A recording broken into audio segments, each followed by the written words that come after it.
അധ്യായം 7. മൂല്യം 5. നിങ്ങളിലെ ഏറ്റവും പ്രധാനപ്പെട്ട ബിസിനസ് കഴിവ് വളർത്തുന്നു. എന്റെ ജീവിതത്തിലെ വഴിത്തിരിവായ വർഷമായിരുന്നു 1974. ഞാൻ US മറൈൻ കോർപ്പിൽ നിന്ന് വിരമിച്ച ശേഷം യഥാർത്ഥ ലോകത്തിലേക്ക് പ്രവേശിച്ച വർഷം. ഏത് ലോകത്തേക്ക് പ്രവേശിക്കണമെന്നായിരുന്നു എന്നെ ശരിക്കും അലട്ടിയിരുന്ന പ്രശ്നം. ദരിദ്രനായ പിതാവിന്റെ ലോകത്തേക്ക് പ്രവേശിച്ച് ഈ ക്വാഡ്രന്റിലെ ഒരു തൊഴിലാളിയായി തുടരാണോ, അതോ സമ്പന്നനായ പിതാവിന്റെ ലോകത്തേക്ക് പ്രവേശിച്ച് B ക്വാഡ്രന്റ് ലോകത്തേക്ക് കടക്കണോ? മുമ്പ് പറഞ്ഞതുപോലെ ഈ ക്വാഡ്രന്റിലേക്ക് വേഗത്തിൽ പ്രവേശിക്കാനാവശ്യമായ 2 പ്രൊഫഷനുകൾ എന്റെ പക്കലുണ്ട്. എനിക്ക് വേണമെങ്കിൽ ഷിപ്പിംഗ് മേഖലയിലേക്ക് മടങ്ങിപ്പോയി ഒരു ഷിപ്പിംഗ് ഓഫീസറാവുകയും സ്റ്റാൻഡേർഡ് ഓയിലിനു വേണ്ടി ഓയിൽ ടാങ്കറുകൾ കടത്തുകയും ചെയ്യാം.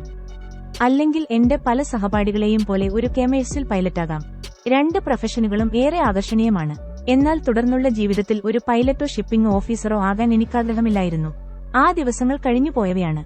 കുറച്ച് അപകടം പിടിച്ചതാണെങ്കിലും യാതൊരു ഉറപ്പുമില്ലാതിരുന്നിട്ടും ഞാൻ ധനവാനായ പിതാവിന്റെ പാത പിന്തുടരാൻ തന്നെ തീരുമാനിച്ചു. 1974 തുടക്കത്തിലാണ് ഞാൻ മറൈൻ കോർപ്സിൽ നിന്ന് വിരമിക്കുന്നതിന് തൊട്ടുമുമ്പായി B ക്വാഡ്രന്റ് ലോകത്തേക്ക് എന്നെ പരിശീലിപ്പിക്കണമെന്നാവശ്യപ്പെട്ടുകൊണ്ട് ധനവാനായ എന്റെ പിതാവിനെ കാണാൻ ചെന്നു. എന്റെ ജീവിതത്തിന്റെ തൊട്ടടുത്ത ഘട്ടത്തിന് ആവശ്യമായ ഉപദേശം തേടി അദ്ദേഹത്തിന്റെ ഓഫീസിലേക്ക് പോയ കാര്യം ഞാനിപ്പോഴും ഓർക്കുന്നു. എനിക്കപ്പോൾ 26 വയസ്സായിരുന്നു. വളരെ കുറച്ച് ആളുകൾ മാത്രം പ്രവേശിക്കുന്ന B ക്വാഡ്രന്റ് ലോകത്തേക്കുള്ള ഉപദേശം എനിക്ക് വേണമെന്ന് എനിക്കറിയാമായിരുന്നു. ഞാനെന്താണ് ചെയ്യേണ്ടത്? ഞാൻ അദ്ദേഹത്തോട് ചോദിച്ചു. ഏതു തരം പരിശീലനമാണ് ഞാൻ നേടേണ്ടത്? അദ്ദേഹം മേശയിൽ നിന്ന് തലയുയർത്തി യാതൊരു തിടുക്കവും കൂട്ടാതെ എന്നോട് പറഞ്ഞു, സെയിൽസിൽ ഒരു ജോലി നേടുക. സെയിൽസ്? തൊഴികൊണ്ട പട്ടിയെപ്പോലെ ഞാൻ നിലവിളിച്ചു. എനിക്ക് B ക്വാഡ്രന്റിലേക്കാണ് പോകേണ്ടത്. എനിക്ക് സെയിൽസിൽ പോകണ്ട. ധനവാനായ പിതാവ് ചെയ്തുകൊണ്ടിരുന്ന ജോലി നിർത്തിയ ശേഷം കണ്ണടയൂരി എന്നെ രൂക്ഷമായി ഒന്ന് നോക്കി. എന്നിട്ട് പറഞ്ഞു, നീ എന്നോട് ഇനിയെന്ത് ചെയ്യണമെന്ന് ചോദിച്ചു. അടുത്തതായി എന്ത് ചെയ്യണമെന്ന് ഞാൻ പറഞ്ഞു തന്നു. ഞാൻ പറഞ്ഞതുപോലെ ചെയ്യാൻ പറ്റില്ലെങ്കിൽ എന്റെ ഓഫീസിൽ നിന്ന് പുറത്തു പോകണം. പക്ഷേ എനിക്കൊരു ബിസിനസിന്റെ ഉടമസ്ഥനാവുകയാണ് വേണ്ടത്, അല്ലാതെ സെയിൽസ്മാൻ ആവുകയല്ല, ഞാൻ തിരികെ വാദിച്ചു. നോക്കൂ, ഞാൻ പലതവണ പറഞ്ഞിട്ടുണ്ട്, എന്റെ ഉപദേശമാണ് നീ ആവശ്യപ്പെടുന്നതെങ്കിൽ ഞാൻ പറയുന്നത് കേൾക്കാനുള്ള വിധേയത്വം കാണിക്കണം. എന്റെ ഉപദേശം കേൾക്കാൻ ആഗ്രഹമില്ലെങ്കിൽ അത് ചോദിക്കരുത്. മനസ്സിലായോ? അദ്ദേഹം പറഞ്ഞു. എന്തുകൊണ്ട് സെയിൽസിൽ ജോലി ചെയ്യണമെന്ന് വിശദീകരിച്ചു തരൂ. ഞാൻ കുറച്ചുകൂടി വിനീതമായി ചോദിച്ചു. എന്റെ 2 പിതാക്കന്മാരും പരുക്കൻ സ്വഭാവക്കാരാണ്. അവരിൽ നിന്നെന്തെങ്കിലും പഠിക്കണമെങ്കിൽ ഞാൻ ബഹുമാനത്തോടെ ശ്രദ്ധിക്കണമെന്ന് എനിക്കറിയാം. എങ്ങനെ വിൽക്കണമെന്ന് പഠിക്കേണ്ടത് ഇത്രയേറെ പ്രാധാന്യമുള്ളതാകാൻ കാരണമെന്താണ്? ബിസിനസ്സിൽ വേണ്ട ഒന്നാമത്തെ കഴിവാണ് വിൽക്കാനുള്ള കഴിവ്. ബിസിനസ്സിൽ വേണ്ട ഒന്നാമത്തെ കഴിവാണ് വിൽക്കാനുള്ള കഴിവ്. ധനവാനായ പിതാവ് പറഞ്ഞു. B ക്വാഡ്രന്റിലെ ഏറ്റവും പ്രധാനപ്പെട്ട കഴിവാണ് വിൽക്കാനുള്ള കഴിവ്. നിങ്ങൾക്ക് വിൽക്കാനുള്ള കഴിവില്ലെങ്കിൽ ബിസിനസ് ഉടമസ്ഥനാകുന്നതിനെക്കുറിച്ച് ചിന്തിക്കാതിരിക്കുന്നതാണ് നല്ലത്. ഒന്നാമത്തെ കഴിവോ? ഞാൻ ചോദിച്ചു. അദ്ദേഹം പറഞ്ഞതിനെ ആവർത്തിച്ചുകൊണ്ട് ഞാൻ ചോദിച്ചു. ഏറ്റവും മികച്ച സെയിൽസ് പേഴ്സൺസ് ഏറ്റവും മികച്ച നേതാക്കളായിരിക്കും. ധനവാനായ പിതാവ് പറഞ്ഞു. പ്രസിഡന്റ് കെന്നഡിയെ നോക്കൂ. ഞാൻ കേട്ടിട്ടുള്ളതിൽ വെച്ച് ഏറ്റവും മികച്ച പ്രാസംഗികരിൽ ഒരാളാണ് അദ്ദേഹം. അദ്ദേഹം സംസാരിക്കുമ്പോൾ ആളുകൾ പ്രചോദിതരാകുന്നു. അതിന് കാരണം ആവേശത്തോടെ സംസാരിക്കാനുള്ള അദ്ദേഹത്തിന്റെ കഴിവാണ്. ക്വോട്ട്. അതായത് ഒരു സ്കൂളിലോ ടെലിവിഷനിലോ സംസാരിക്കുന്നത് പോലും വിൽപ്പനയാണെന്നാണോ താങ്കൾ പറയുന്നത്? ഞാൻ ചോദിച്ചു. അതെ, ധനവാനായ പിതാവ് പറഞ്ഞു. നിങ്ങൾ എഴുതുമ്പോൾ, മറ്റൊരാളോട് സംസാരിക്കുമ്പോൾ, കുട്ടികളോട് സംസാരിക്കുമ്പോൾ, അവരോട് കളിപ്പാട്ടങ്ങൾ എടുത്തുകൊണ്ടുവരാൻ ആവശ്യപ്പെടുമ്പോൾ എല്ലാം നിങ്ങൾ വിൽക്കുകയാണ് ചെയ്യുന്നത്. നിങ്ങളുടെ ഹൈസ്കൂൾ അധ്യാപകർ എല്ലാ ദിവസവും വിൽപ്പനയാണ് ചെയ്യുന്നത്. ചിലർ അവരുടെ ജോലി വൃത്തിയായി ചെയ്യുന്നില്ല. ഞാൻ പുച്ഛത്തോടെ പറഞ്ഞു. അതെ, അതുകൊണ്ടാണ് അവർ നല്ല അധ്യാപകരല്ലാതാകുന്നത്. എല്ലാ അധ്യാപകരും നല്ല സെയിൽസ് പേഴ്സൺസ് ആണ്. ക്രിസ്തുവും ബുദ്ധനും മദർ തെരേസയും ഗാന്ധിയും മുഹമ്മദിനെയും എടുത്തു നോക്കൂ. ഇവരൊക്കെ നല്ല അധ്യാപകരാണ്. അതിനർത്ഥം അവർ നല്ല സെയിൽസ് പേഴ്സൺസ് ആണെന്ന് കൂടിയാണ്. അതായത് ഞാൻ സെയിൽസിൽ മികച്ച പ്രകടനം കാഴ്ചവെക്കണമെങ്കിൽ ഞാൻ ജീവിതത്തിലും വിജയിക്കണ്ടേ? ഞാൻ ചോദിച്ചു. മറ്റൊരു തരത്തിൽ അതിനെക്കുറിച്ച് ചിന്തിക്കൂ. ജീവിതത്തിൽ വിജയിക്കാത്തവരെ നോക്കൂ. അവർ പറയുന്നത് കേൾക്കാൻ ആരുമുണ്ടാകാറില്ല. ധനവാനായ പിതാവ് പറഞ്ഞു. സെയിൽസിൽ മികച്ചവർ ആരെങ്കിലുമുണ്ടോ? ഞാൻ ചോദിച്ചു. തീർച്ചയായും. നമ്മളെല്ലാം സെയിൽസ് ആളുകളായിട്ടാണ് ജനിച്ചത്. ഒരു ശിശുവിനെ അല്ലെങ്കിൽ കൊച്ചുകുട്ടിയെ നോക്കൂ. അവർ വിശക്കുമ്പോൾ അവർക്ക് വേണ്ടത് ഏതു വിധേനയും നേടിയെടുക്കാറില്ലേ? അവരെന്താണ് ചെയ്യുന്നത്? നാമെല്ലാവരും സെയിൽസ് ആളുകളായിട്ടാണ് ജനിക്കുന്നത്. അവർ കരയാൻ ആരംഭിക്കുന്നു. ഞാൻ മറുപടി പറഞ്ഞു. അവർ ആശയവിനിമയം നടത്തുന്നു. അവർ വിൽക്കാൻ ആരംഭിക്കുന്നു. ശരിയാണ്, ധനവാനായ പിതാവ് പറഞ്ഞു. നിങ്ങൾ എപ്പോഴെങ്കിലും ഒരു കുട്ടിയോട് അവർ ആഗ്രഹിക്കുന്ന കാര്യം തരില്ലെന്ന് പറഞ്ഞു നോക്കിയിട്ടുണ്ടോ? പിതാവ് തരില്ലെന്ന് പറയുമ്പോൾ കുട്ടി അമ്മയുടെ അടുത്തേക്ക് പോകുന്നു. അമ്മയും അവർക്കാവശ്യമുള്ളത് നൽകുന്നില്ലെങ്കിൽ കുട്ടി ഫോണെടുത്ത് അപ്പൂപ്പനെയും അമ്മൂമ്മയെയും വിളിക്കുന്നു. എന്നാൽ നാം വളരും തോറും എനിക്ക് വേണ്ടതെല്ലാം നേടിയെടുക്കണമെന്ന മനോഭാവം നമ്മളിൽ നിന്ന് നഷ്ടപ്പെടുന്നു. വളരും തോറും കാര്യങ്ങൾ ആവശ്യപ്പെടുന്നത് നിർത്താനാണ് നമ്മളോട് ആവശ്യപ്പെടുന്നത്. നാഗിങ് ചെയ്യുന്നത് നിർത്താൻ ആവശ്യപ്പെടുന്നു. പരാതി പറയുന്നത് നിർത്താൻ ആവശ്യപ്പെടുന്നു. ഒരു പെസറ്റ് ആകുന്നത് നാം നിർത്തുന്നു. അങ്ങനെ വിൽപ്പന നടത്തുന്ന വിധം നാം മറക്കുന്നു. കോട്ട്. അതായത് മുതിരുമ്പോൾ നമുക്കറിയാവുന്ന കാര്യം വീണ്ടും പഠിക്കണമെന്നാണോ പറഞ്ഞു വരുന്നത്? ഞാൻ ചോദിച്ചു. നമ്മുടെ ജീവിതത്തിൽ നമുക്ക് വേണ്ടതെല്ലാം നേടിയെടുക്കാൻ നമുക്ക് സാധിക്കും, ധനവാനായ പിതാവ് പറഞ്ഞു. എനിക്ക് 30 വയസ്സുള്ളപ്പോഴാണ് ഞാൻ ജീവിതത്തിൽ ഏറെ പിറകിലാണെന്ന് തിരിച്ചറിഞ്ഞത്. എനിക്കെന്തിന്റെയോ കുറവുണ്ടായിരുന്നു. ഞാൻ ഏറെ പരിശ്രമിച്ചെങ്കിലും കാര്യങ്ങൾ എന്റെ വഴിയിലായിരുന്നില്ല നീങ്ങിയിരുന്നത്. കഠിനാധ്വാനം ചെയ്യുകയല്ല ജോലിയെന്ന് ഞാൻ പെട്ടെന്ന് തിരിച്ചറിഞ്ഞു. മാറ്റങ്ങൾ വരുത്തിയില്ല എങ്കിൽ ജീവിതത്തിൽ ഒന്നുമില്ലാത്തതായി മാറുമെന്ന് ഞാൻ മനസ്സിലാക്കി. ആളുകളോട് എങ്ങനെ ആശയവിനിമയം നടത്തണമെന്ന് എനിക്കറിയില്ലെന്ന കാര്യത്തോട് ഞാൻ പതുക്കെ പൊരുത്തപ്പെട്ടു തുടങ്ങി. എന്റെ തൊഴിലാളികൾ എന്നെ അനുസരിക്കുന്നുണ്ടായിരുന്നില്ല. ഞാനവരോട് എന്തെങ്കിലും ചെയ്യാൻ ആവശ്യപ്പെട്ടാൽ അവർ ഒന്നുകിൽ മറ്റെന്തെങ്കിലും ചെയ്യുകയോ അല്ലെങ്കിൽ ഒന്നും ചെയ്യാതിരിക്കുകയോ ചെയ്യുമായിരുന്നു. എന്റെ ഉപഭോക്താക്കൾക്ക് എന്നെ മനസ്സിലാതെയില്ല. ഞാനവരോട് എന്റെ ഉൽപ്പന്നങ്ങൾ മികച്ചതാണെന്ന് പറഞ്ഞു. പക്ഷേ അവർ മറ്റൊരാളിൽ നിന്ന് സാധനങ്ങൾ വാങ്ങി. അപരിചിതരോട് സംസാരിക്കുന്നത് തികച്ചും വിഷമകരമായി എനിക്ക് തോന്നി. പാർട്ടികൾ എനിക്ക് ബോറടിച്ചു തുടങ്ങി. ഞാൻ പറയാനാഗ്രഹിച്ചത് മാത്രം എനിക്ക് പറയാൻ സാധിച്ചില്ല. എന്റെ ആശയവിനിമയ പാഠവും വളരെ കുറവായിരുന്നു. ഞാൻ ബിസിനസ്സിൽ വിജയിക്കണമെങ്കിൽ വിൽക്കാൻ പഠിക്കണമെന്ന് ഞാൻ മനസ്സിലാക്കി. നന്നായി ആശയവിനിമയം നടത്താൻ ഞാൻ പഠിക്കേണ്ടിയിരുന്നു. പുറംതോടിനുള്ളിൽ നിന്ന് ഞാൻ പുറത്തുവരേണ്ടിയിരുന്നു. ആളുകളെ ഭയക്കാതിരിക്കാൻ ഞാൻ പഠിക്കേണ്ടിയിരുന്നു. ഒരു കുട്ടിയായിരുന്നപ്പോൾ എനിക്കറിയാമായിരുന്ന കാര്യങ്ങൾ ഞാൻ വീണ്ടും പഠിച്ചു തരേണ്ടിയിരുന്നു. അദ്ദേഹം ഒരു നിമിഷത്തേക്ക് നിർത്തിയ പഴയ കാര്യങ്ങളിലേക്ക് അദ്ദേഹത്തിന്റെ മനസ്സ് കടന്നുപോയി. അവസാനം അദ്ദേഹം എന്നെ നോക്കിക്കൊണ്ട് പറഞ്ഞു, വർഷങ്ങൾക്ക് മുമ്പ് നീയും മൈക്കും എലിമെന്ററി സ്കൂളിലായിരുന്ന കാലത്ത് ഞാൻ ഒരാഴ്ചത്തെ സെയിൽസ് കോഴ്സിൽ പങ്കെടുക്കാനായി ഹോണോലുലുവിലേക്ക് പോയത് ഓർക്കുന്നുണ്ടോ? ഓർക്കുന്നു, ഞാൻ പറഞ്ഞു. വിൽപ്പന എന്താണെന്ന് പഠിക്കാനുള്ള കോഴ്സ് പഠിക്കാൻ പോയ താങ്കൾ ഒരു വിഡ്ഢിയാണ് എന്ന് എന്റെ പിതാവ് കരുതിയിരുന്നു. അദ്ദേഹം അങ്ങനെ പറഞ്ഞോ? എന്താണ് അദ്ദേഹം പറഞ്ഞത്? ധനവാനായ പിതാവ് ചോദിച്ചു. ഒരു കോളേജ് ഡിഗ്രി കിട്ടാത്ത കോഴ്സിനായി താങ്കൾ ഇത്രയുമധികം പണവും സമയവും എന്തിനാണ് ചെലവാക്കുന്നതെന്ന് അദ്ദേഹം ചോദിച്ചു. ധനവാനായ പിതാവ് പൊട്ടിച്ചിരിച്ചു. ഏറ്റവും അവസാനം ആ കോഴ്സിൽ ചേരാനായി താൻ മുടക്കിയത് $200. എന്നാൽ ആ കോഴ്സാണ് എനിക്ക് ദശലക്ഷക്കണക്കിന് ഡോളർ സമ്പാദിച്ചു നൽകിയത്. എന്നാൽ നിന്റെ പിതാവ് ഇപ്പോഴും കോളേജ് ക്രെഡിറ്റുകളെക്കുറിച്ച് മാത്രം ചിന്തിക്കുന്നു. അത് ശരിയാണ്, ഞാൻ ചെറുതായി പറഞ്ഞു. വ്യത്യസ്ത മൂല്യങ്ങൾ. എന്റെ പിതാവിന് കൂടുതൽ കോളേജ് ഡിഗ്രികളായിരുന്നു ആവശ്യം. എന്നാൽ താങ്കൾക്ക് സാമ്പത്തിക സ്വാതന്ത്ര്യവും. ചിരി നിർത്താതെ അദ്ദേഹം തന്റെ മഞ്ഞ ടാബ്ലറ്റ് പുറത്തെടുത്തു. അതിൽ ഇങ്ങനെ എഴുതിയിരുന്നു, വാങ്ങൽ, വിൽക്കൽ, ബൈ, സെൽ. ടാബ്ലറ്റിലെ ഈ വാക്കുകൾ ചൂണ്ടിക്കാട്ടിക്കൊണ്ട് ധനവാനായ പിതാവ് തുടർന്നു. ബിസിനസ്സിൽ ഇവ രണ്ടും വളരെ പ്രധാനപ്പെട്ട വാക്കുകളാണ്. സ്റ്റോക്ക് മാർക്കറ്റിലും റിയൽ എസ്റ്റേറ്റിലും നാം എപ്പോഴും ബൈ, സെൽ കരാറുകളെക്കുറിച്ചാണ് സംസാരിക്കാറുള്ളത്. ഒരു ബിസിനസ് അല്ലെങ്കിൽ മാർക്കറ്റ് എപ്പോഴും പ്രവർത്തിക്കുന്നത് വാങ്ങുന്നയാളും വിൽക്കുന്നയാളും ഉള്ളതുകൊണ്ടാണ്. വാങ്ങുന്നയാൾ എന്റെ സമീപത്തേക്ക് വന്നില്ലെങ്കിൽ ഞാൻ ബിസിനസ്സിൽ നിന്ന് പുറത്താക്കും. ഇതിനർത്ഥം ഞാൻ തുടർച്ചയായി വിറ്റുകൊണ്ടിരിക്കണം. എന്നാൽ ഞാൻ എന്റെ തൊഴിലാളികളിലേക്ക്, നിക്ഷേപകരിലേക്ക് ടിവി പത്ര പരസ്യങ്ങളിലൂടെയും നിക്ഷേപകരിലേക്ക് ടിവി പത്ര പരസ്യങ്ങളിലൂടെയും കത്തുകളിലൂടെയും എന്റെ അക്കൗണ്ടന്റ്മാരിലേക്കും അഭിഭാഷകരിലേക്കും വിൽക്കുന്നു. ദിവസം മുഴുവൻ ഞാൻ വിറ്റുകൊണ്ടിരിക്കുകയാണ്. എനിക്കെന്റെ ടീമിനെ മുന്നോട്ട് കൊണ്ടുപോയിക്കൊണ്ട് എന്നിലേക്ക് വരുന്ന ഉപഭോക്താക്കളെ സന്തോഷിപ്പിക്കുകയും കൂടുതൽ സന്തോഷവാന്മാരായി അവർ പോവുകയും വേണം. അതുകൊണ്ട് തന്നെ എനിക്ക് പണം തരുന്ന ആളുകൾക്ക് എന്തെങ്കിലും നൽകുന്നത് മാത്രമല്ല വിൽപ്പന എന്ന് പറയുന്നത്. എനിക്ക് മനസ്സിലായി, ഞാൻ മറുപടി പറഞ്ഞു. എന്നാൽ വിൽക്കാൻ പഠിക്കുന്നതിന് ഇത്ര പ്രാധാന്യം എന്തുകൊണ്ടാണ്? വിൽക്കാനുള്ള കഴിവ് ബി ക്വാഡ്രന്റിലെ ഏറ്റവും മികച്ച കഴിവായി മാറിയത് എങ്ങനെയാണ്? നല്ല ചോദ്യം, ധനവാനായ പിതാവ് പറഞ്ഞു. കൂടുതൽ വിറ്റാലേ നിങ്ങൾക്ക് കൂടുതൽ വാങ്ങാൻ കഴിയൂ. ഇത് ഭൂരിഭാഗം പേരും മറന്നുപോകുന്ന ഒരു കാര്യമാണ്. എന്ത്? കൂടുതൽ വ്യക്തതയ്ക്ക് വേണ്ടി ഞാൻ ചോദിച്ചു. ഞാൻ വളരെ പ്രധാനപ്പെട്ട ഒരു കാര്യമാണ് ഇപ്പോൾ കേട്ടത്. കൂടുതൽ എനിക്ക് വിൽക്കാൻ സാധിച്ചാൽ കൂടുതൽ എനിക്ക് വാങ്ങാൻ സാധിക്കും. നിങ്ങൾക്കെന്തെങ്കിലും വാങ്ങണമെങ്കിൽ നിങ്ങൾ ആദ്യം എന്തെങ്കിലും വിൽക്കണം. ധനവാനായ പിതാവ് തലയാട്ടി.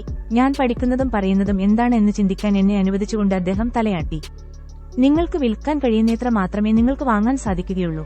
ധനവാനായ പിതാവ് പറഞ്ഞു. നിങ്ങൾക്ക് എന്തെങ്കിലും വാങ്ങണമെങ്കിൽ നിങ്ങൾ ആദ്യം എന്തെങ്കിലും വിൽക്കണം.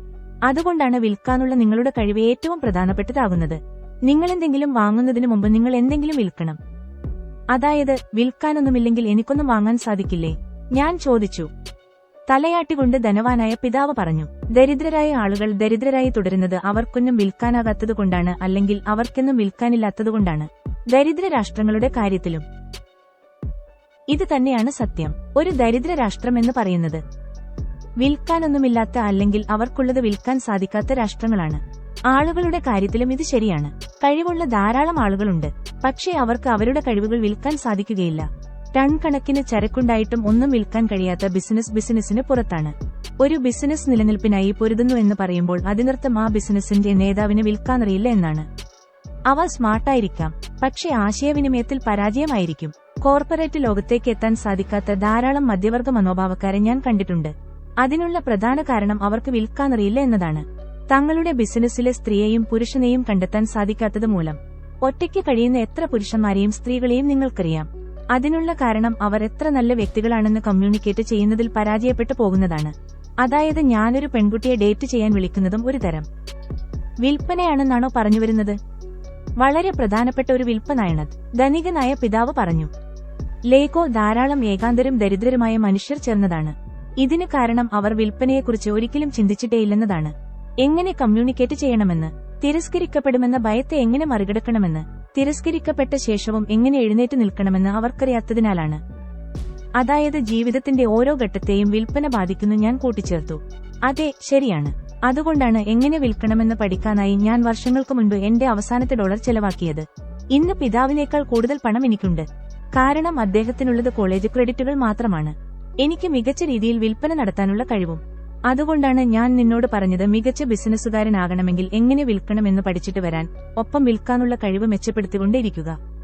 നീ വിൽപ്പനയിൽ എത്രത്തോളം മെച്ചപ്പെടുന്നുവോ അത്രത്തോളം നീ ധനികനായി മാറും.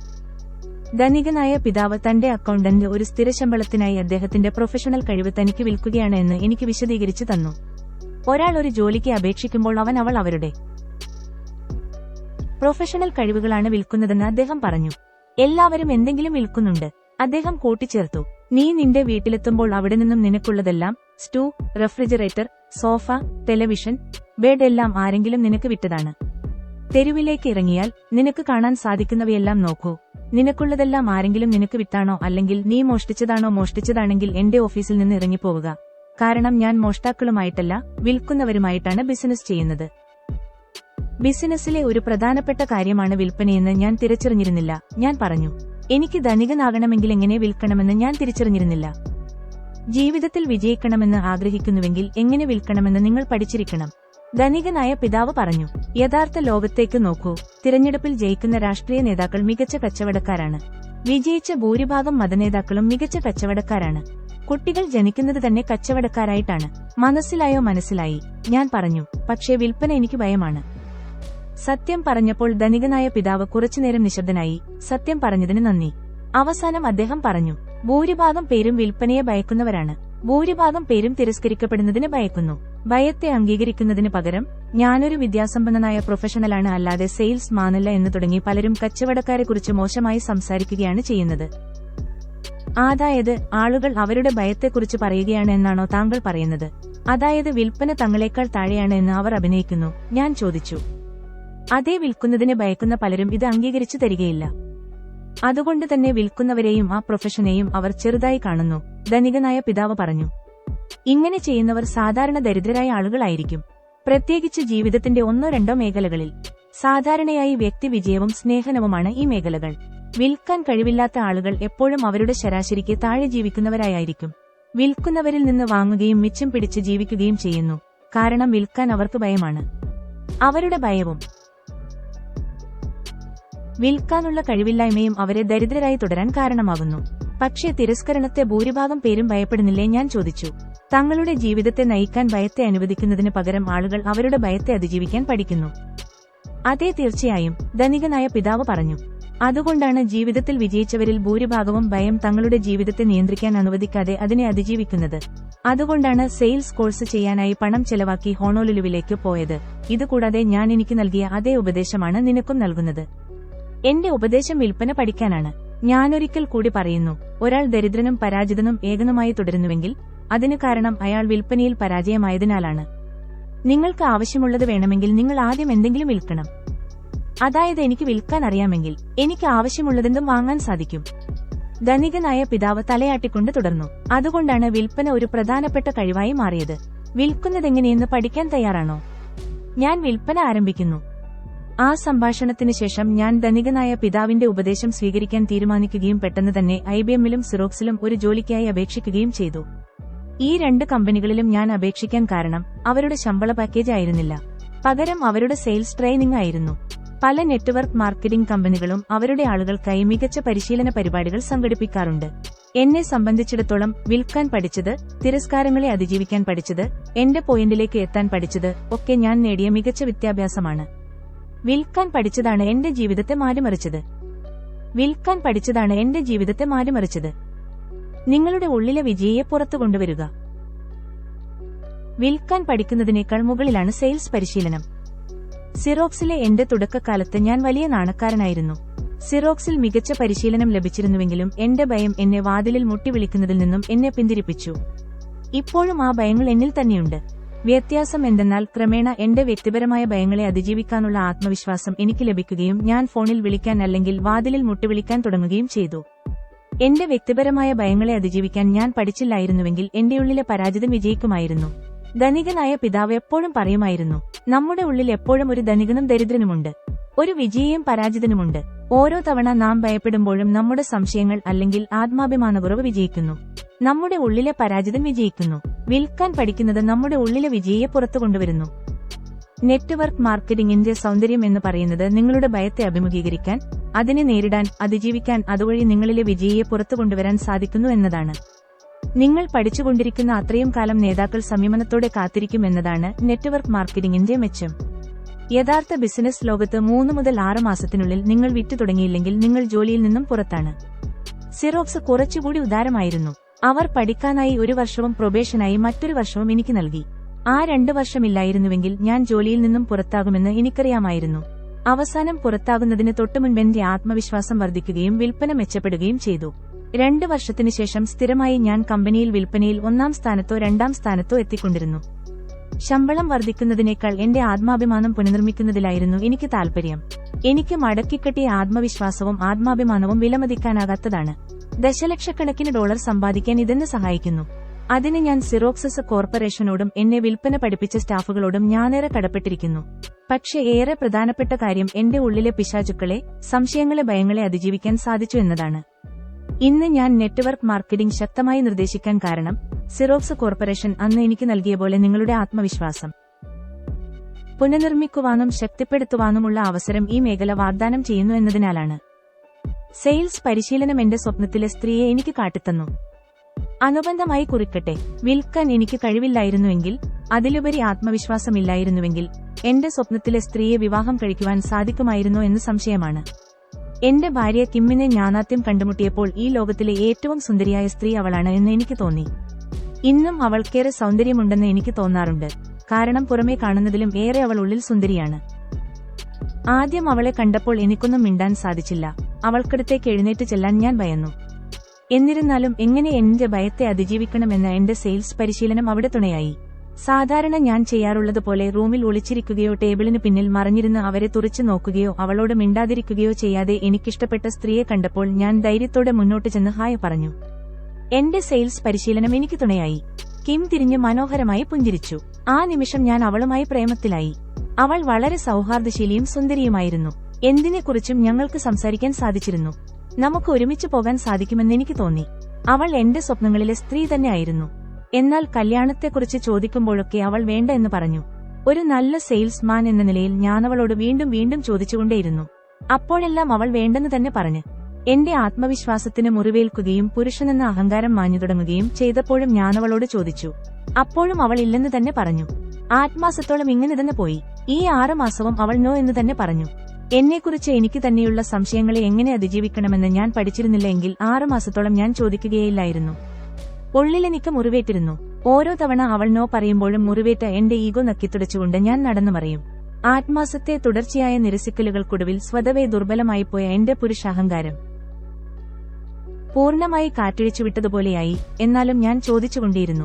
അവസാനം ഒരു ദിവസം അവൾ പറഞ്ഞു, അതേ, നമുക്കെന്നും ഒരുമിച്ചായിരിക്കാം. ഞങ്ങൾ ഡേറ്റ് ചെയ്യുന്ന കാലം എന്റെ പുരുഷ സുഹൃത്തുക്കൾ പറയുമായിരുന്നു, അവൾ നിങ്ങൾക്കൊപ്പം വരുന്നുവെന്ന് വിശ്വസിക്കാനാകുന്നില്ല. അവളൊരു ചെന്നായയും നിങ്ങളൊരു നായയുമാണ്. നിങ്ങളെ കണ്ടാൽ ബ്യൂട്ടിയെയും ബീസ്റ്റിനെയും പോലെയിരിക്കും. ധനികനായ പിതാവിന്റെ വാക്കുകൾ ഞാനപ്പോൾ നിശബ്ദമായി കേൾക്കുമായിരുന്നു. വിൽപ്പന ബിസിനസ്സിലെ പ്രധാനപ്പെട്ട കഴിവാണ്, ഒപ്പം ജീവിതത്തിലെയും. Retire young and retire rich എന്ന പുസ്തകത്തിന് പിറകിലായി നിങ്ങൾക്ക് കിമ്മിന്റെയും എന്റെയും പടം കാണാനായി സാധിക്കും.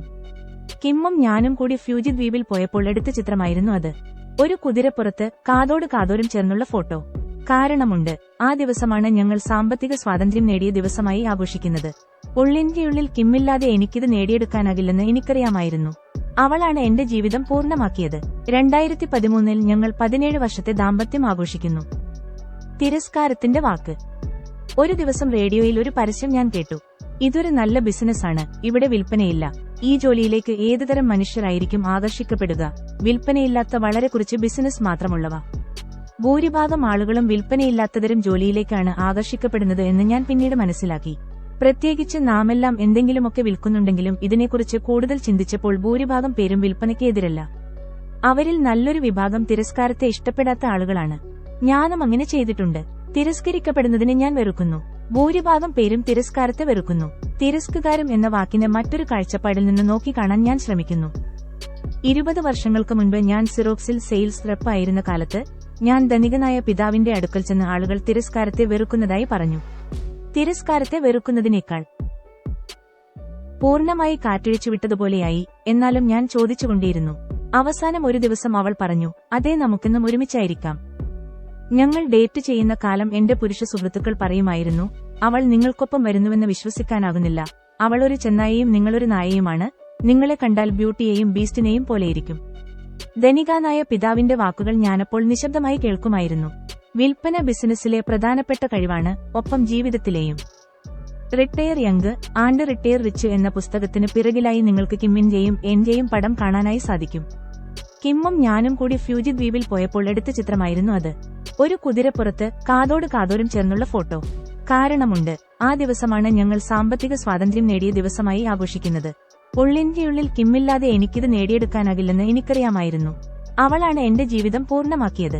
2013 ഞങ്ങൾ 17 വർഷത്തെ ദാമ്പത്യം ആഘോഷിക്കുന്നു. തിരസ്കാരത്തിന്റെ വാക്ക്. ഒരു ദിവസം റേഡിയോയിൽ ഒരു പരസ്യം ഞാൻ കേട്ടു. ഇതൊരു നല്ല ബിസിനസ്സാണ്, ഇവിടെ വിൽപ്പനയില്ല. ഈ ജോലിയിലേക്ക് ഏതുതരം മനുഷ്യരായിരിക്കും ആകർഷിക്കപ്പെടുക? വിൽപ്പനയില്ലാത്ത വളരെ കുറച്ച് ബിസിനസ് മാത്രമുള്ളവ. ഭൂരിഭാഗം ആളുകളും വിൽപ്പനയില്ലാത്തതരം ജോലിയിലേക്കാണ് ആകർഷിക്കപ്പെടുന്നത് എന്ന് ഞാൻ പിന്നീട് മനസ്സിലാക്കി. പ്രത്യേകിച്ച് നാമെല്ലാം എന്തെങ്കിലുമൊക്കെ വിൽക്കുന്നുണ്ടെങ്കിലും ഇതിനെക്കുറിച്ച് കൂടുതൽ ചിന്തിച്ചപ്പോൾ ഭൂരിഭാഗം പേരും വിൽപ്പനയ്ക്ക് എതിരല്ല. അവരിൽ നല്ലൊരു വിഭാഗം തിരസ്കാരത്തെ ഇഷ്ടപ്പെടാത്ത ആളുകളാണ്.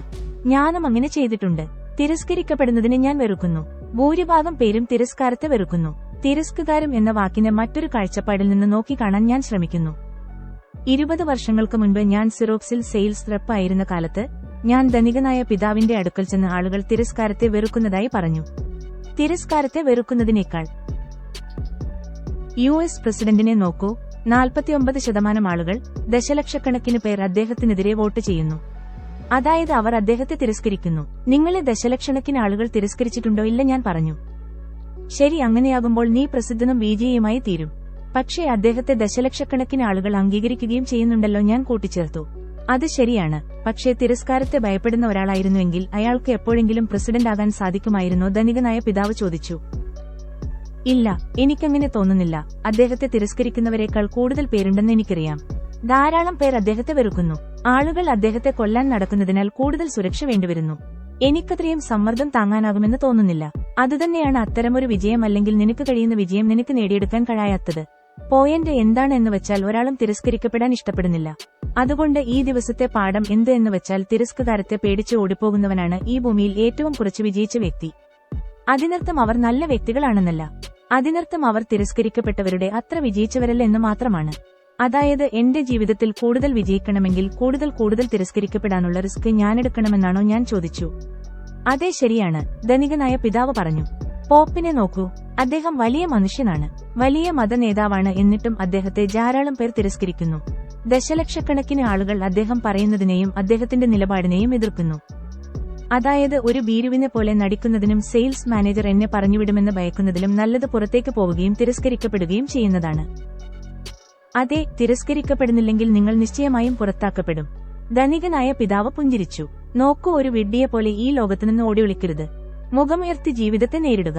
അതേ, തിരസ്കരിക്കപ്പെടാനുള്ള റിസ്ക് ഏറ്റെടുക്കാൻ തയ്യാറാണെങ്കിൽ അതോടൊപ്പം തിരസ്കാരത്തിൽ നിന്ന് പാഠം പഠിക്കാനും തയ്യാറാകണം. അതാണ് കറക്ഷൻ, തെറ്റുതിരുത്തൽ. തിരസ്കാരവും തിരുത്തലും. ഞാൻ ചോദിച്ചു. വർഷങ്ങൾക്ക് മുൻപ് $200 കൊടുത്ത് ഹോണോലുലുവിൽ നിന്ന് അദ്ദേഹം പഠിച്ച ആ സമവാക്യം അദ്ദേഹം തലയാട്ടിക്കൊണ്ട് പറഞ്ഞു. തിരസ്കാരവും തിരുത്തലും സമം വിദ്യാഭ്യാസവും മുന്നോട്ട് കുതിക്കലുമാണ്. ഈ സൂത്രവാക്യം വർഷങ്ങളായി ഞാനുപയോഗിക്കുന്നു. ഓരോ തവണ ഞാൻ തിരസ്കരിക്കപ്പെടുമ്പോഴും ഞാനെന്നോട് തന്നെ ചോദിക്കും, എന്താണ് ഞാൻ തെറ്റായി ചെയ്തതെന്ന്, കുറച്ചുകൂടി നന്നായി ചെയ്യാൻ എന്ത് ചെയ്യണം. എനിക്കിതിനൊരു മതിയായ ഉത്തരം ലഭിച്ചില്ലെങ്കിൽ സെയിൽസ് സ്കൂളിലെ മറ്റാരോടെങ്കിലും സംസാരിക്കും, അല്ലെങ്കിൽ എന്താണ് സംഭവിച്ചതെന്ന് പുനരവലോകനം ചെയ്യും. ചിലപ്പോൾ സാഹചര്യങ്ങളെ പുനരാവിഷ്കരിച്ച് റോൾ പ്ലേ നടത്തും. ആ സമയത്ത് എന്റെ സുഹൃത്ത് വാങ്ങുന്നയാളും ഞാൻ വിൽക്കുന്നയാളുമാകും. പോയിന്റ് എന്താണ് എന്ന് വെച്ചാൽ തിരസ്കരിക്കപ്പെടുന്നയാളെ ജെർക്ക്, ബം, ചീപ്പ് സ്റ്റേറ്റ്, ലോസർ തുടങ്ങിയ വാക്കുകൾ ഉപയോഗിച്ച് വിശേഷിപ്പിക്കാറില്ല. അത്തരം വിഡ്ഢിത്തങ്ങൾ ഞാൻ ഉപേക്ഷിക്കുകയും പഠിക്കാനും തെറ്റുതിരുത്തി സ്വയം മെച്ചപ്പെടാനും എനിക്ക് അവസരം തന്നതിന് ഞാനവരോട് നന്ദി പറയുകയുമാണ് ചെയ്യാറ്. അടുത്ത തവണ ഇത്തരമൊരു സാഹചര്യത്തെ എങ്ങനെ എനിക്ക് വ്യത്യസ്തമായും മികച്ചതായും കൈകാര്യം ചെയ്യാൻ സാധിക്കുമെന്ന് ഞാൻ എന്നോട് തന്നെ ചോദിക്കാറുണ്ട്. അത് നിങ്ങളുടെ വിദ്യാഭ്യാസത്തിലേക്കും കുതിപ്പിലേക്കും നയിക്കും. ഞാൻ കൂട്ടിച്ചേർത്തു, എന്റെ അഭിപ്രായത്തിൽ ജീവിതത്തിലെ ഏത് അവസരത്തിലും വിജയിക്കുന്നതിനുള്ള സൂത്രവാക്യമാണ് ഇത്. ധനികനായ പിതാവ് പറഞ്ഞു. ഞാൻ തിരസ്കാരത്തെ ഒഴിവാക്കിയാൽ ഈ പ്രക്രിയ നടക്കില്ല, അല്ലേ? ഞാൻ ചോദിച്ചു. തിരസ്കാരം വിജയത്തിന്റെ ആരംഭമാണ്. തലയാട്ടിക്കൊണ്ട് ധനികനായ പിതാവ് പറഞ്ഞു. താങ്കൾക്ക് പറഞ്ഞതിന്റെ അർത്ഥം പിടികിട്ടി. അതുകൊണ്ട് തന്നെയാണ് തിരസ്കാരത്തെ ഒഴിവാക്കാൻ ശ്രമിക്കുന്നവർ ദീർഘകാലത്തേക്ക് പരാജയപ്പെടുവാനുള്ള പ്രധാന കാരണം. ഭൂരിഭാഗം പേരും വിജയിക്കാത്തതിന് പ്രധാന കാരണം അവർ യഥാർത്ഥത്തിൽ തിരസ്കരിക്കപ്പെടാത്തതിനാലാണ്. തിരസ്കരിക്കപ്പെടാനുള്ള സാധ്യത എത്രത്തോളം കൂടുന്നുവോ അതിലുമേറെ സ്വീകരിക്കുവാനുള്ള സാധ്യത വർദ്ധിക്കുന്നു. എനിക്ക് മനസ്സിലായി. പുഞ്ചിരിച്ചുകൊണ്ട് ഞാൻ ധനികനായ പിതാവിനോട് പറഞ്ഞു. കുറച്ചു ദിവസങ്ങൾക്ക് ശേഷം ഞാൻ ഒരു സന്നദ്ധ സംഘടനയുടെ ഫോൺ ടീമിൽ സന്നദ്ധ പ്രവർത്തകനായി ചേർന്നു. പണത്തിനായിട്ടല്ലായിരുന്നു ഞാനത് ചെയ്തത്. കൂടുതൽ തിരസ്കരിക്കപ്പെടാൻ അതൊരു കാരണമാകുമെന്നതായിരുന്നു ഞാനത് തിരഞ്ഞെടുക്കാൻ കാരണം. സിറോക്സിൽ ജോലി ചെയ്യുമ്പോൾ തിരസ്കരിക്കപ്പെടാനുള്ള സാധ്യത വളരെ ചുരുക്കമാണെന്ന് ഞാൻ തിരിച്ചറിഞ്ഞു. രാത്രികളിൽ പണത്തിനായി ഫോൺ വിളിക്കുമ്പോൾ എന്റെ തിരസ്കാരത്തിന്റെ നിരക്ക് കുത്തനെ ഉയർന്നു. കൂടുതൽ തിരുത്തലുകൾ വരുത്തുമ്പോൾ ഞാൻ കൂടുതൽ പഠിക്കുകയായിരുന്നു. കൂടുതൽ പഠിക്കും തോറും ഞാൻ കൂടുതൽ വിജയിച്ചു തുടങ്ങി. ആഴ്ചയിൽ 3 ദിവസം സിറോക്സിലെ ജോലിക്ക് ശേഷം രാത്രിയിൽ ഞാൻ ചാരിറ്റി ഓഫീസിൽ ജോലി ചെയ്തു.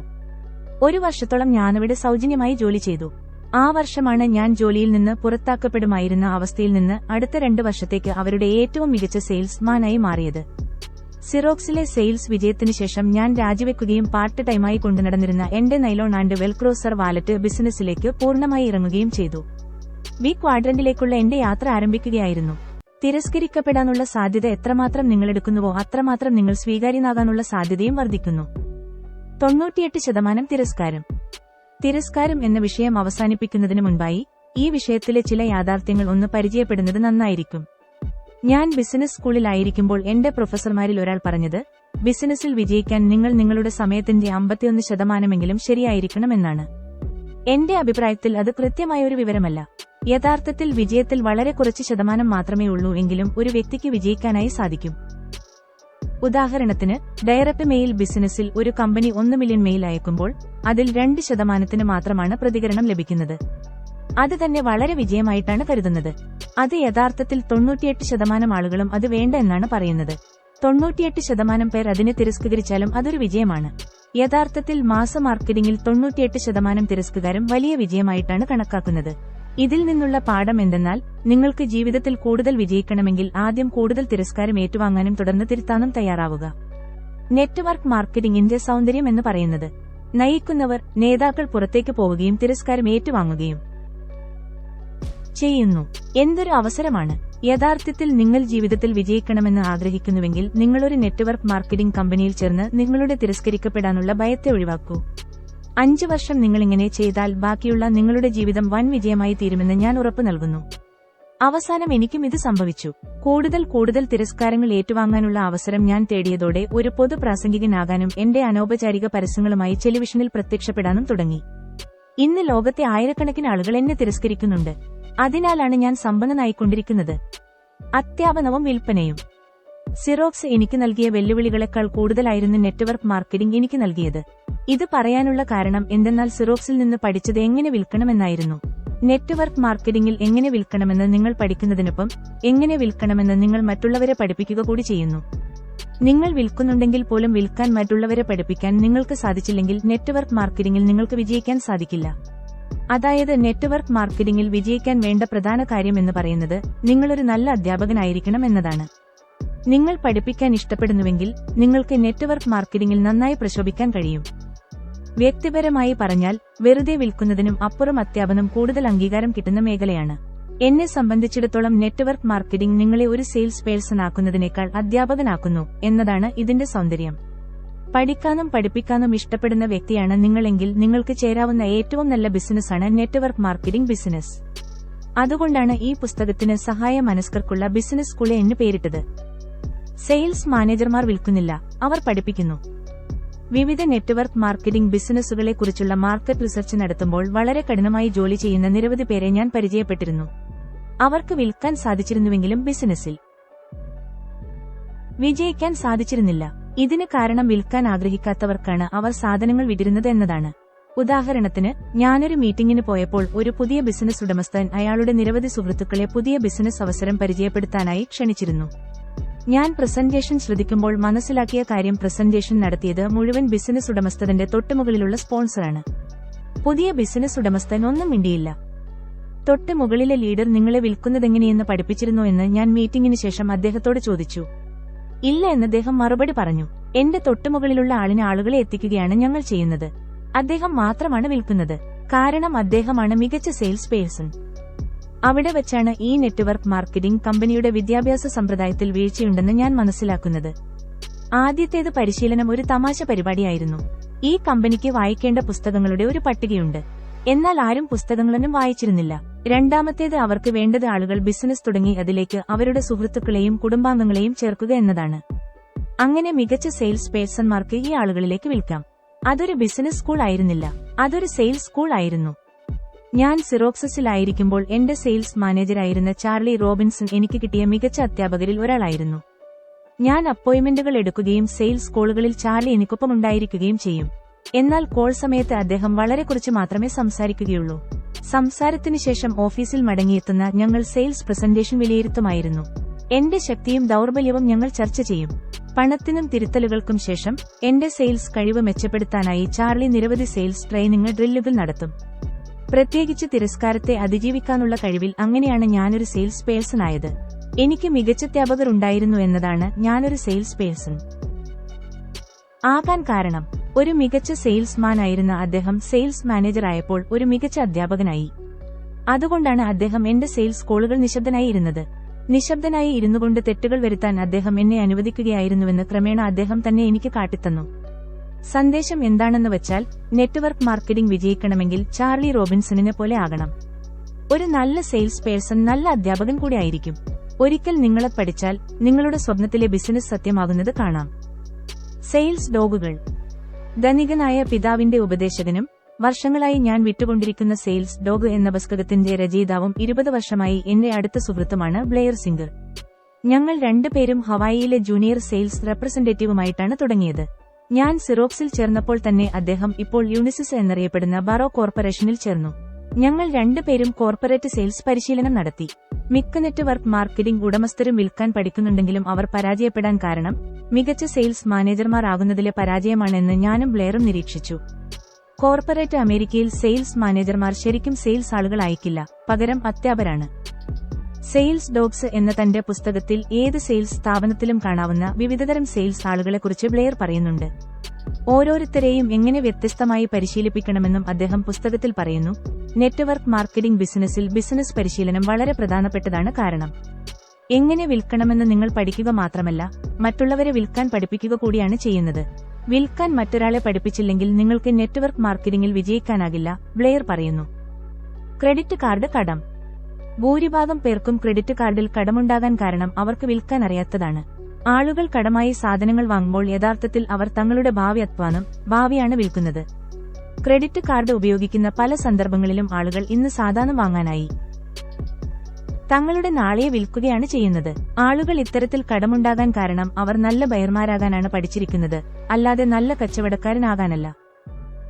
നിങ്ങളുടെ നാളുകളെ വിൽക്കുന്നതിനേക്കാൾ നിർദ്ദേശിക്കുന്നത് ഒരു നെറ്റ്വർക്ക് മാർക്കറ്റിംഗ് കമ്പനിയിൽ ചേർന്ന് എങ്ങനെ വിൽക്കണമെന്ന് പഠിക്കാനാണ്. നിങ്ങൾ വിൽക്കാൻ പഠിക്കുകയും നല്ലൊരു നെറ്റ്വർക്ക് മാർക്കറ്റിംഗ് ബിസിനസ് നിർമ്മിക്കുകയും ചെയ്താൽ നിങ്ങൾക്ക് ആവശ്യമുള്ള സാധനങ്ങൾ ക്രെഡിറ്റ് കാർഡ് ഉപയോഗിച്ച് വാങ്ങുകയും മാസാവസാനം ക്രെഡിറ്റ് കാർഡ് ബിൽ അടക്കുകയും ചെയ്യാം. നിങ്ങളുടെ നാളുകളെ വിൽക്കുന്നതിനേക്കാൾ നല്ലതാണിത്. നിങ്ങളുടെ നാളുകളെ വിറ്റാൽ പിന്നെ നല്ലൊരു ഭാവിയുണ്ടാകില്ലെന്ന് നിങ്ങൾക്കും എനിക്കുമറിയാം. സംഗ്രഹം. ലളിതമായി പറഞ്ഞാൽ എല്ലാവരുടെയും ജീവിതത്തിലെ വളരെ പ്രധാനപ്പെട്ട കഴിവാണ് വിൽക്കാനുള്ള കഴിവ്. എന്റെ പൂച്ചയ്ക്ക് പോലും അതിന് സാധിക്കും. മറ്റു പലരെക്കാളും നന്നായി എന്റെ പൂച്ച വിൽക്കും. എല്ലാ ദിവസവും രാവിലെ അവൾ വിശക്കുമ്പോൾ ഞാൻ ഭക്ഷണം നൽകിയില്ലെങ്കിൽ അവ എന്റെ അടുത്ത് വന്ന് അവർക്ക് വേണ്ടതെന്താണ് എന്നും അതങ്ങനെ വേണമെന്നും എന്നെ അറിയിക്കാറുണ്ട്. അങ്ങനെ ചെയ്യാൻ പാടില്ലെന്നാണ് മനുഷ്യരെ പഠിപ്പിച്ചിരിക്കുന്നത്. എങ്ങനെ വിൽക്കണമെന്നും വിൽക്കാൻ മറ്റുള്ളവരെ എങ്ങനെ പഠിപ്പിക്കണമെന്നും പഠിപ്പിക്കുന്നതിലൂടെ ജീവിതത്തിൽ വേണ്ടതിന് നേടിയെടുക്കാനുള്ള സ്വാഭാവികമായ നിങ്ങളുടെ കഴിവിനെ വീണ്ടെടുക്കുകയാണ് നെറ്റ്വർക്ക് മാർക്കറ്റിംഗ് ബിസിനസ് ചെയ്യുന്നത്. അടുത്ത മൂല്യം. അടുത്ത അധ്യായത്തിൽ നെറ്റ്വർക്ക് മാർക്കറ്റിംഗ് എങ്ങനെയാണ് നിങ്ങളുടെ നേതൃശക്തിയെ മെച്ചപ്പെടുത്തുന്നതെന്ന് പറയുന്നു. ബി ക്വാഡ്രന്റിൽ നേതൃഗുണം തെരഞ്ഞെടുക്കേണ്ട ഒരു കഴിവല്ലെന്ന് എന്റെ ധനികനായ പിതാവ് എപ്പോഴും പറയുമായിരുന്നു.